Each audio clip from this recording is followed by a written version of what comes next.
what's going on? You know who it is. You know what it is. All right, you guys, man. I forgot to do a video regarding this subject, but I'll do it now, man. First of all, um, man, it's kind of funny, man. I saw something on ESPN a couple of weeks ago.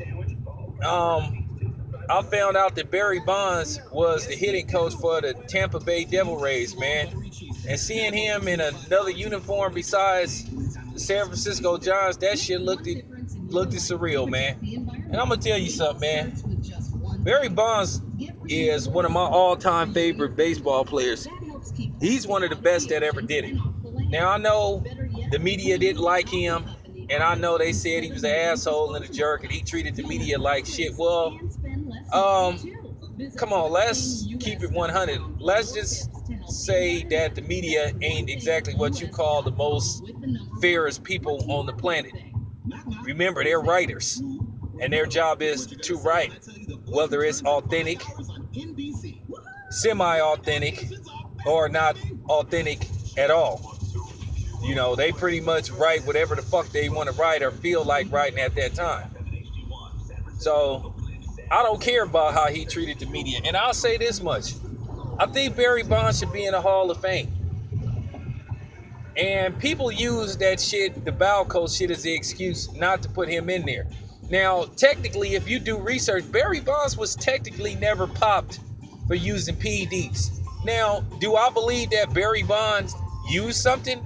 I mean, come on, man. We're not stupid, but he never got caught. And at the same time, who wasn't using PEDs in that era? I mean, damn near, shit. 70% of all the baseball players was using PEDs and steroids. And to be honest with you, Buzz Selig knew it because he needed something to save baseball when baseball was almost dead from that last strike they had. So that's why they let the home run thing with Sammy Sosa and Mark McGwire go on, because they was happy. Baseball needed something. And I'm going to tell you something. Some of those pitchers was purposely throwing pitches that Mark McGwire could hit into the stands. That's fact. Because they needed something to bring fans back to the game. So, you know, it is what it is. Now, getting back to Barry Bonds. I don't remember Barry Bonds ever being arrested for anything, getting in trouble with the law. If I'm mistaken, please let me know. But I don't remember Barry Bonds getting into any kind of trouble outside of baseball. The only thing I remember Barry Bonds going through was a messy divorce with that white woman he was married to.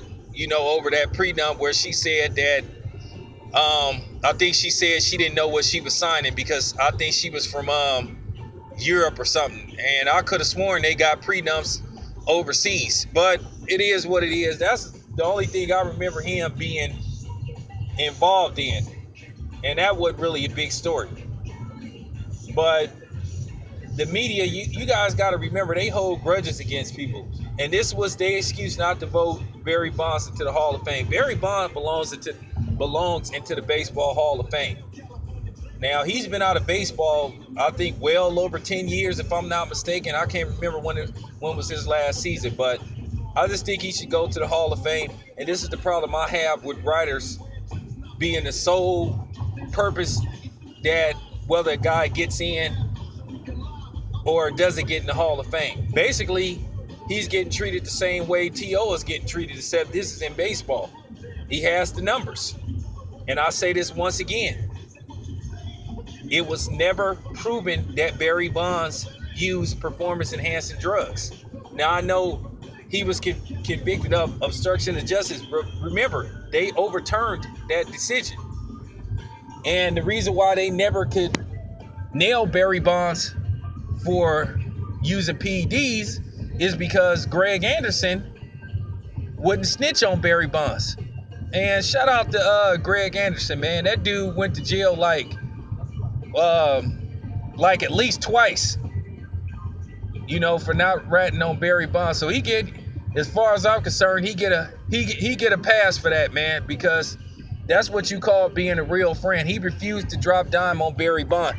And it even got to the point to where they threatened to put his family in jail. His mother-in-law, take his kids and put them in foster home, put his wife in jail. But I think a grand jury stepped in, or I think somebody stepped in and said enough is enough. We can't get the guy to snitch, so they left it alone. So remember, Barry Bonds was technically never convicted of anything. Now, we're not idiots. We already know that most likely he used something.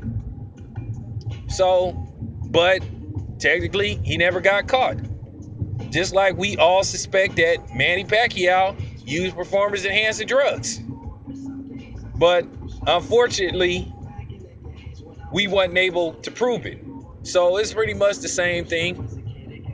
But like I say, man, I think that's a travesty that he's working for the Tampa Bay Devil Rays, man. I think the Giants should try to bring Barry Bonds back into the San Francisco Giants organization, because remember, he was filling, AT&T Park up. That stadium got built because of him, and that place was packed every night because of Barry Bonds. So I feel like the Giants owe Barry Bonds something, because they made a shitload of money, by Barry Bonds playing in that ballpark and hitting all them home runs into McCovey Cove. But anyway, that's all I got to say, man. I'm out.